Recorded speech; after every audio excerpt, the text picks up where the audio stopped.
बघा टाईप क्रमांक तुम्हाला 3 नंबर, घड्याळाच्या 2 काट्या 3:30 वाजता किती अंशाचा कोन होईल? हा प्रश्न बघा कसा सोडवायचा. तर तुम्हाला तास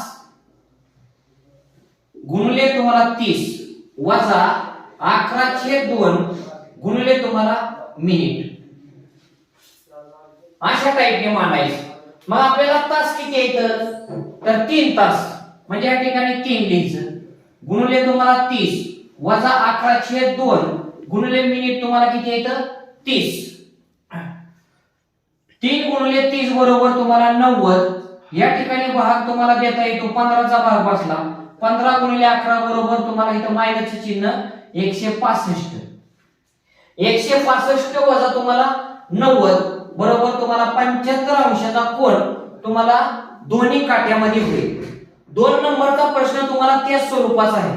या प्रश्नाचं उत्तर आपल्याला कमेंट बॉक्स मध्ये टाईप करून सांगा.